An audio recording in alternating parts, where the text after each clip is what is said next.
here and talk a little bit about ancient Kemet and ancient Greece. And let's talk a little bit about just the relationship there. I wanted to kind of jump into that because I've been talking about that. We've been talking about that for the past few episodes, if you will. And I wanted to kind of dig deeper because it's fascinating to me as I start to read more and more about the ancient Greeks and start to find a lot of things, just Socrates, and read more and more of writings about him and things he allegedly and supposedly said. Is very fascinating to me. And as I start to dig deeper and deeper, there becomes a broader picture of how ancient Greece and the Greek people were impacted by ancient Kemet.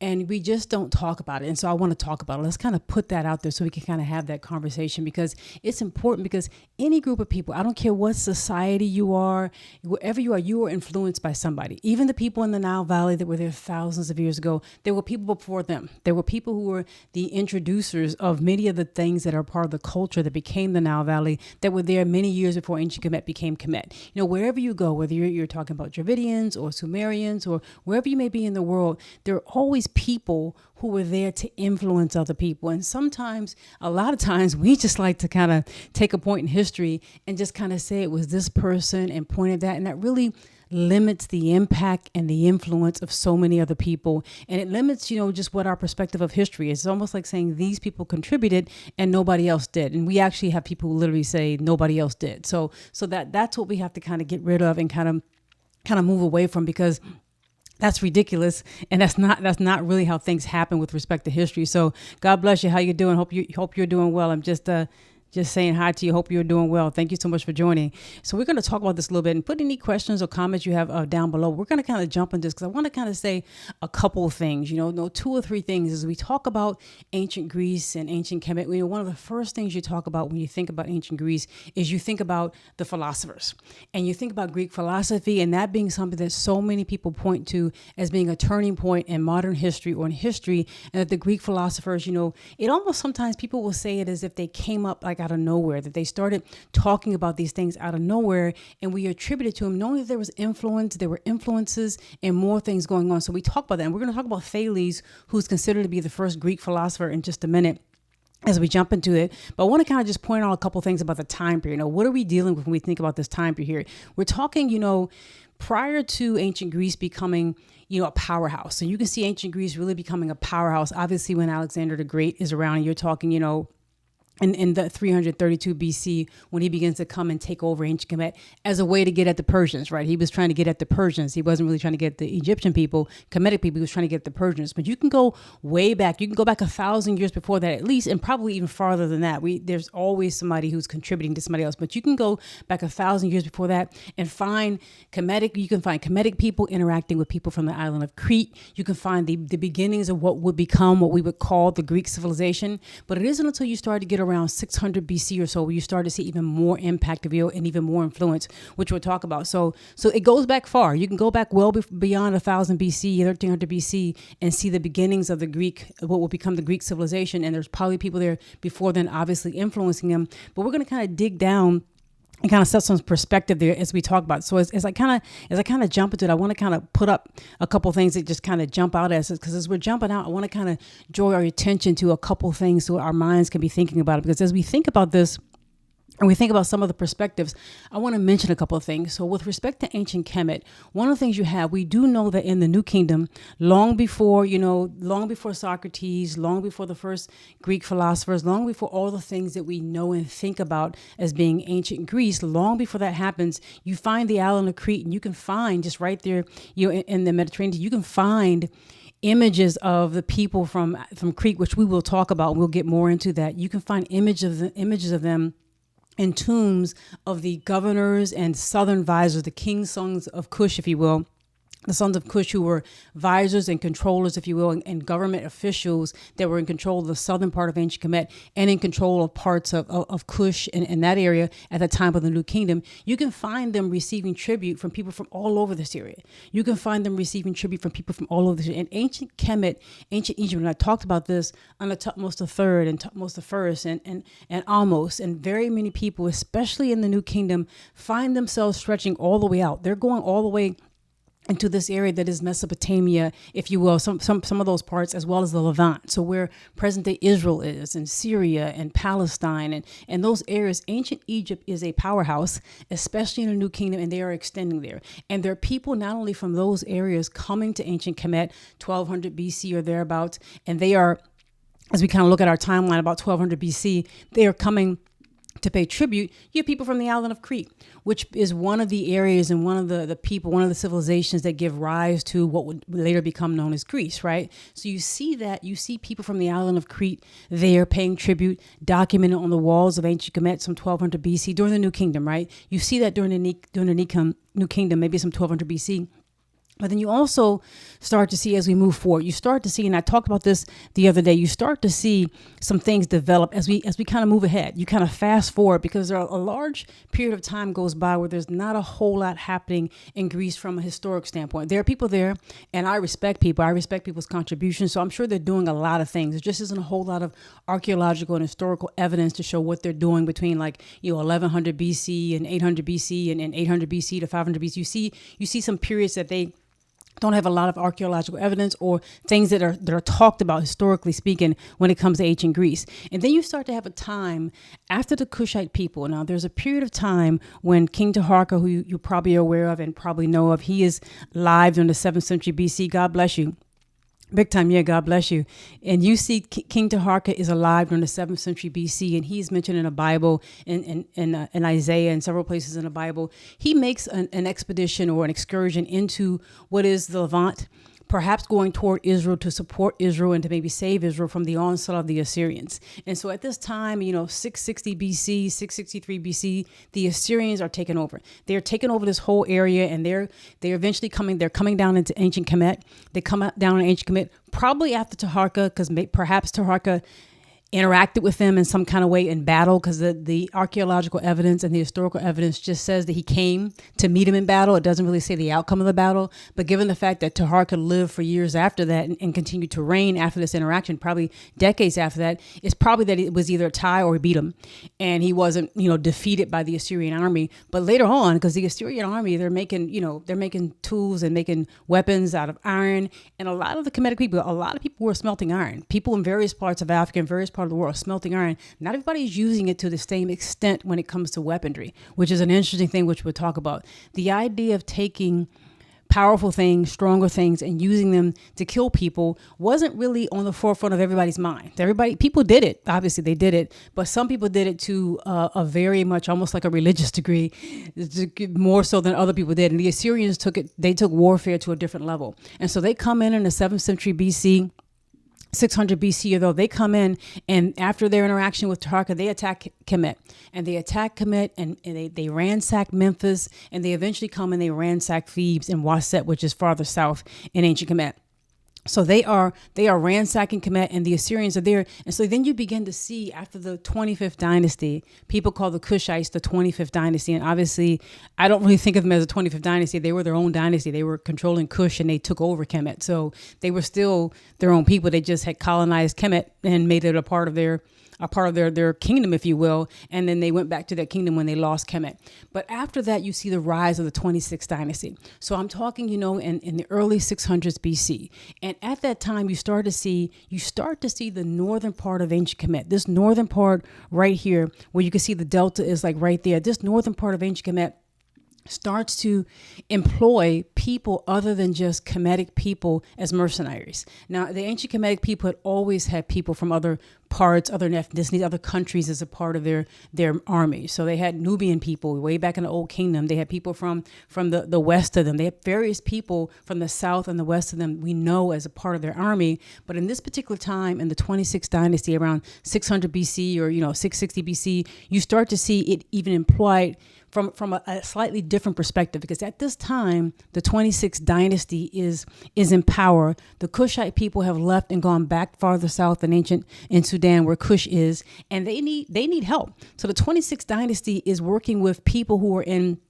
Lydia, people who were in the Levant, people who were Greek, and they're employing them as mercenaries. So you see right there before 600 BC, Greek people are employed as mercenaries in ancient Kemet. And it's important to note because you don't see this rise, and you don't see this rise in incredible Greek thought and in a lot of these things until you see this relationship set up in terms of a merchandise and a trading relationship with ancient Greece and the rest of the world in this particular way in the 7th century BC and in the 6th century BC.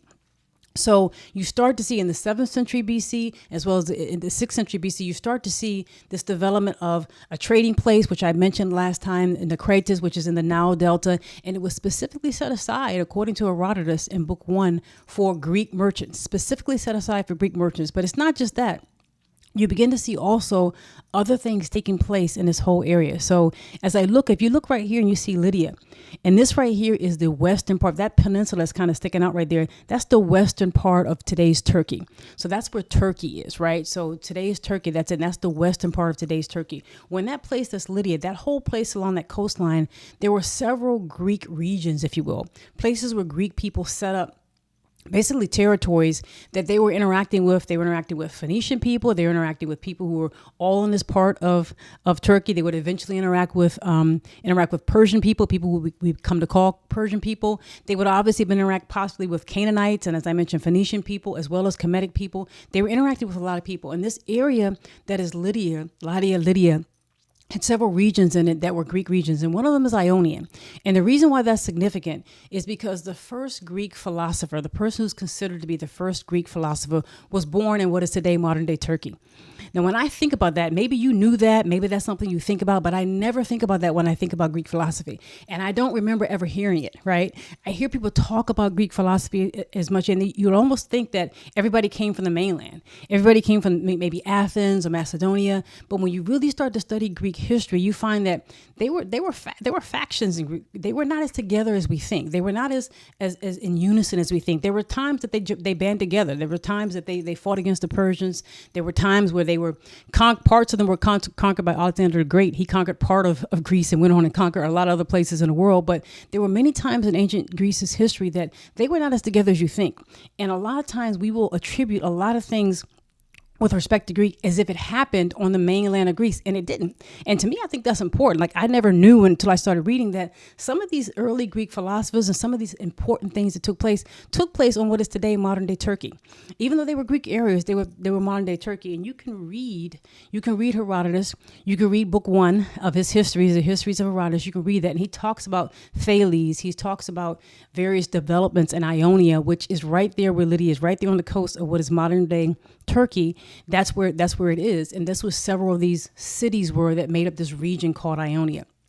And a lot of times you will hear the word Anatolia. So people say Anatolia, and I hear that a lot, and I've read that a lot. When I first saw that, I was like, where is Anatolia? Well, this is Anatolia.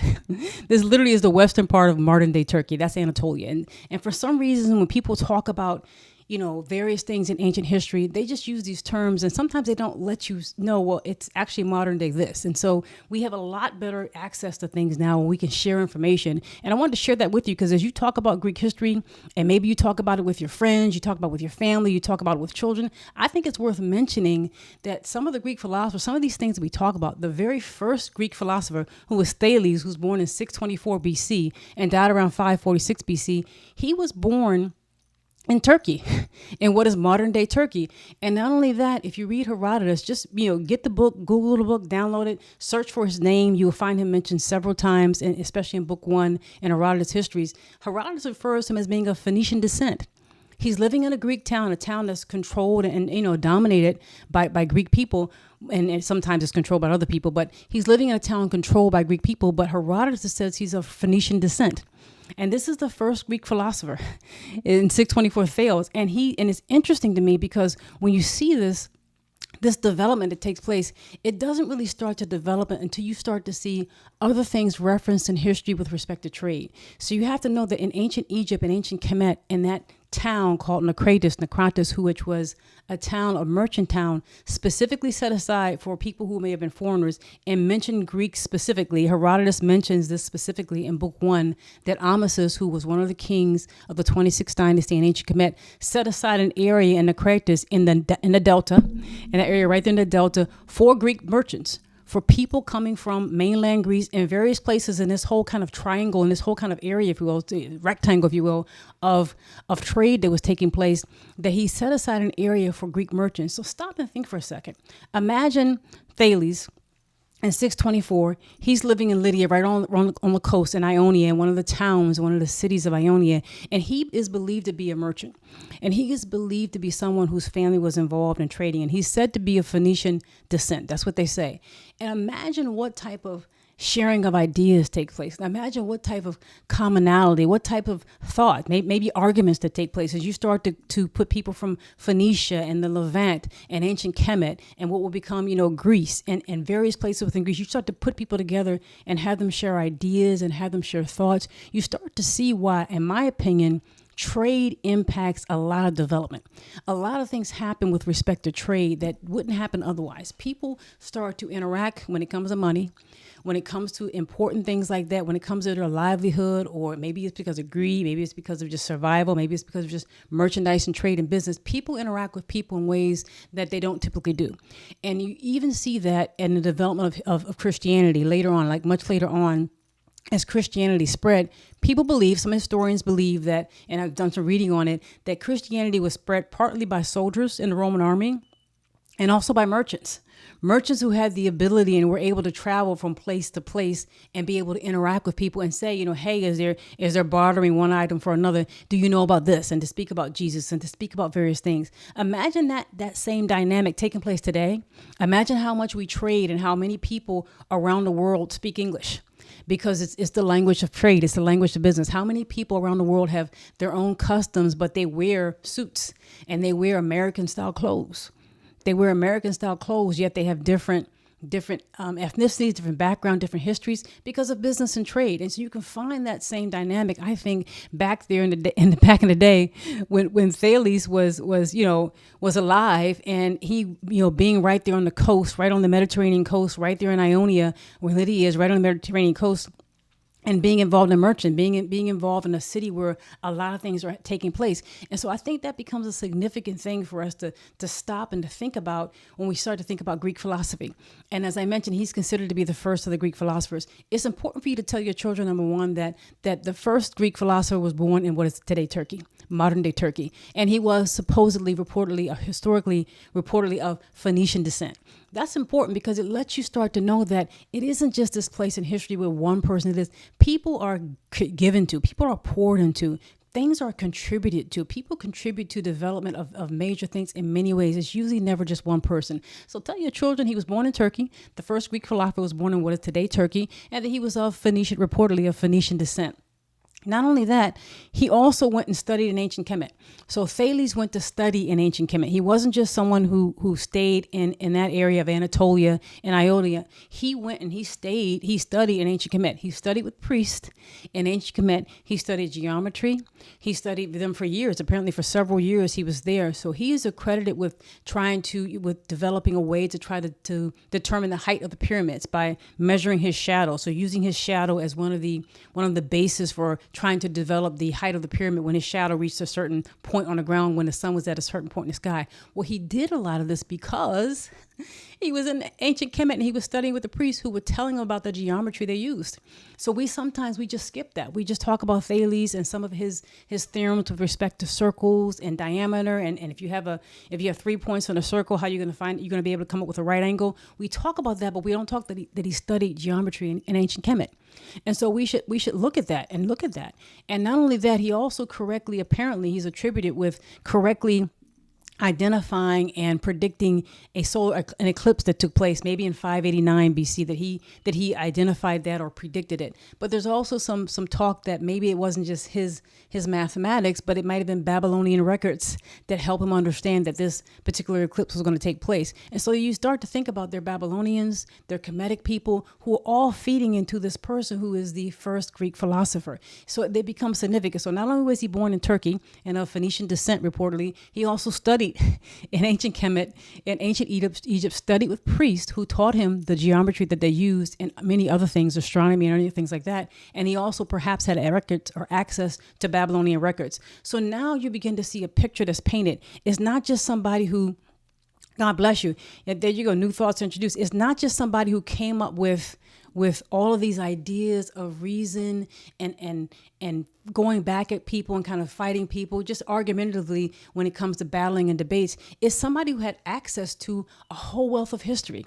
This man had access to, in discussions with Egyptian Kemetic priests who had thousands of years of geometry, thousands of years of Kemetic philosophy and thought that they were sharing with him, that they had coalesced and put together in their libraries. And this man, Thales, is talking to him. He also apparently had access to Babylonian records, perhaps, where that could also feed into him. So here's a man studying history, studying mathematics, studying astronomy, and he starts to say, well, maybe there's a number of different ways to look at it. Maybe I don't have to look at it in just one way. So you start to see a different picture, not just one person who just magically out of nowhere started to think and question things. It could very well be that ancient Greek philosophers, and they were wonderful people. You read them, they have a lot of good things to share, that they were influenced by Kemetic thought, by Babylonian thought, by Phoenician thought, at some point by Persian thought, by other Greek people who would have been around them, by people who might have been in Levant. They probably had interaction with people we call Canaanites.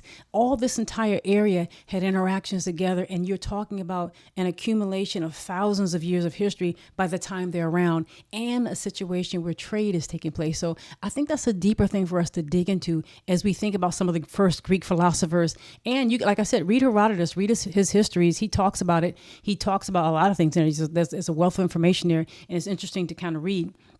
So as I talk about that and kind of jump, I want to kind of point out and look at something else. As I start to, another way, not only do you see Thales and Greek philosophy and him being influenced by ancient Kemet and studying in ancient Kemet, studying in Egypt, studying mathematics there, and perhaps also even having some access to Babylonian records and things of that nature. So having an access to a wealth of information from history, you start to see other ways in which ancient Kemet influenced ancient Greece. So I want to kind of point out the statue here.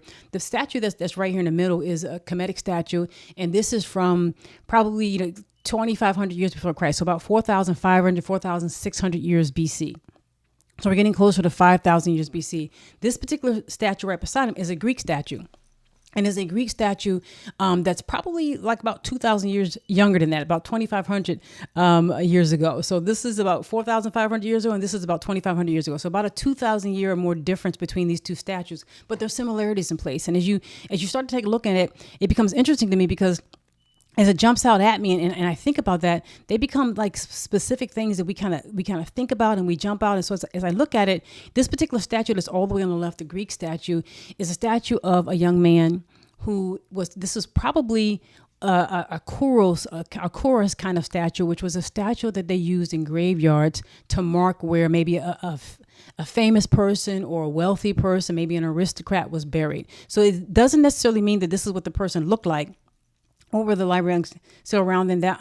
So you mentioned the Library of Alexandria. Thank you so much. So some with respect, and we can talk more about this as we jump into Alexandria. Some of the things that were established later on in Greek history, some of those things were established after Alexander the Great came into power, which would have been much later. Ancient Kemetic people would have had their own libraries and their own things that they were developing. And the word Alexandria would not have been around in Thales' time. So as Hebrew, thank you for mentioning it. It wouldn't have been around because Alexander the Great wasn't even born. So that's a very good question. When you think about Alexandria, just if you think about the term Alexandria the Great doesn't come around until 332. That's when he makes his entry into ancient Kemet, ancient Egypt, and takes over that area. And he's doing that to get at the Persians. He's doing that to get back at the Persians, to defeat the Persian army, because there'd been a long history, long before he was even born, of wars between Persia and Greece. And so it's a long, drawn out, from Marathon to Thermopylae. There's a whole bunch of wars that take place between Persia and ancient Greece. And it isn't until 332 that you start to find Alexander the Great come in and take over Egypt. But he's really doing that to get at the Persians, who at the time come in after the 26th dynasty, and they end up setting up their own dynasty after the Kushites are gone and after the 26th dynasty. So the period of time that we're talking about is hundreds of years before that. So go 200 to 300 years before that, and there's no Alexander the Great, there's no Socrates, there's none of that. Alexander the Great is not born. Socrates is not born. He's not born until like 469 BC. He's not born to 469 BC. So we're talking before Socrates is even born. This is the period of time that we're talking about. And like I said, there's no Alexander the Great yet. So this particular statue gives you an idea. So the gentleman that's over on the left, he is. And I'll kind of pull up some of these so you can kind of get an idea. The Greek statue that's far on the right, the farthest on the right, the farthest statue over there, that Greek statue that's on the right of your screen, this is a Greek statue. This is a statue of a man who would have been a symbol.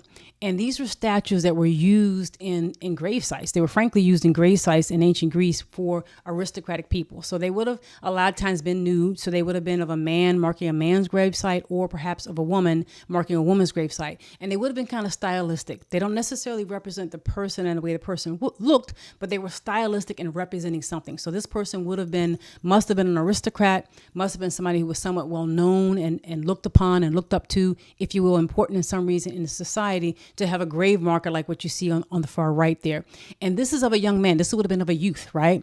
But when you look at it, one of the things that archaeologists point out is the style in which the Greeks adopted. So this particular statue is probably some like 590 BC. It's one of the earliest statues that are still around that of people in Attica, which is a part of the Athenian area, of a human being in that area. So this would have been still before Socrates, still well before Alexander the Great, this particular statue on the far right. And just to give you an idea to kind of point it out so you can see it, you look at both the statues. The one that's in black and white there, that statue is a Kemetic statue. And like I said, that's about 4,600 years old. So about 4,500 years old. And you can see very clearly this man is standing. He has a very stoic look on his face. You can see the symmetry on both sides of his body. His hands are right at the side with the thumbs pointed down. If you look closely at this and kind of zoom up, you can see his thumbs are pointing down. That's a standard type of pose, if you will, that ancient Kemetic people did. You can look at a lot of Kemetic artifacts and find this pose. Specifically, the left foot is forward, the hands are at the side, and the thumbs are pointed down to the ground. And there's symmetry and a direct kind of look and gaze from the person. This is a style that went on for many, many years in ancient Kemet. As I mentioned, 2,000 years before the other statue was made. And then you look right here, you see the Greek statue. It is this almost the exact same pose, if you will, the same pose. That the man has his left foot forward, his left foot lunging forward. He has his arms directly at his side. His thumbs, if you look very closely, are pointed directly down to the ground. There's symmetry on both sides. He has a pretty strong stare, if you will. And if you take a look at the hair, you can see some rows which look like cornrows in his hair. You see that, and you see this replication. So this wasn't Greeks hating ancient Kemet. They didn't hate ancient Kemet. They actually used this style of art and this style of artistry to mimic and to do things in their own art. They did this, and this is, as I mentioned, is 500 years before Christ, 500 or 600 years before Christ. This is before Socrates. This is before Aristotle, before Plato. Well before Alexander. Greek artists are using this same type of style and artistry in their depictions of themselves and their depictions of people they want to remember. And so when you start to think about this, you start to see very specifically, in very specific ways, how Greek people were influenced by and copied Kemetic art, Kemetic architecture, even in some extent Kemetic thought and ideas with respect to mathematics and geometry and things of that nature. You see that very specifically. We just don't talk about it. And it's not a diss to the Romans who would later copy some things, or a diss to the Greek people or Kemetic people. It's not disrespect to anybody. People do that. I mean, if you are a big kid on the block, if you are a famous jazz musician or a hip hop artist or something, people are going to copy you. If you're good at what you do, if you've made a contribution and you made an impact and influence people, people are going to copy you. And this is an example, a tangible example where you can see that duplication, that copying of one statue being 2,000 years older than the other, and this other particular statue being used in a very similar way to look at style and artistry and to be able to pick somebody that you want to remember who died. And so that becomes a very real way in which they did that. And so as you start to see them up close, you start to see that there's significance there. There is a commonality there. You see there's copying there. There are things that happen. And as you start to look at how the relationship developed over time and how the trade relations developed as the years went on, you will see that ancient Greece, ancient Kemet, had a relationship where Greece kind of copied it. I mean, 2000 BC, Greece was not a powerhouse. I mean, that's just the truth. You 2000, 3000 BC, 5000 years, Greece was not a powerhouse. They were not controlling things. Their armies were not running things. But 3000 BC, 2000 BC, Kemet was. They were running things. They had a significant control over this area. And for a period of thousands of years, you find even 2000 years or 2000 year stretch, you see a lot of Kemetic artifacts, a lot of Kemetic influence, even eventually tribute coming from the island of Crete to ancient Kemetic people in the New Kingdom, 1,000 or more years before Christ, 1,000 or more years BC, before Alexander, before Socrates, before Thales, before any of the Greek philosophers. So I just wanted to share that. I'd love to hear your thoughts. And I think that it becomes important for us to understand that people relate to people copy people. And if you are, sometimes they say, imitation is the mother of all flattery or something of that nature, if you will, that to be copied, for people to mimic what you do, for people to remember you and to respect you. I think that's a form of flattery. So I want to kind of respect the ancient Kemetic people, give respect to the Greek people who also shared some of their ideas and thoughts and found ways religiously, from an artistic standpoint, and other ways to share amongst people and to talk with other people. So I'd love to hear your thoughts. I'll kind of look at the comments to see if there's any comments or questions that we have going out. Imagine the pieces, the tribes and people they know about existing that have been gone. Yeah, that's a very good point. We think about that. You make a very good point, Hebrew Thought. Imagine how many people we don't even know about. I mean, these are the statues that we remember. And you're right, Hebrew Thought. That Greek statue looks very similar to the Kemetic statue because it literally is a copy. I mean, you look at archaeologists, you should look this up yourself. I give you the information in the description there. The scientists say this is a copy. It's not a secret. They understood and knew that Greek artists copied Kemetic styles in statues, in particular this type of statue that they used in graveyards to mark the grave sites of people who were famous or aristocratic, if you will, in ancient Greece. So that's true. So it becomes very, very important. And we go back thousands of years for this. We have to look at Greece being 500 BC, beginning to emerge, right? And Kemetic people still being in charge. But you also have to go that 2,000 years before that, 2,500 years before that, there are people who are developing a set of knowledge that the Greek people come in contact with and that they knew and ended up interacting with and kind of sharing some things. So I want to thank you so much for joining me. I pray that you share this with somebody, tell somebody about this, talk to somebody about this, and I'll look forward to talking to you next time. Please join me next time. Talk to you soon.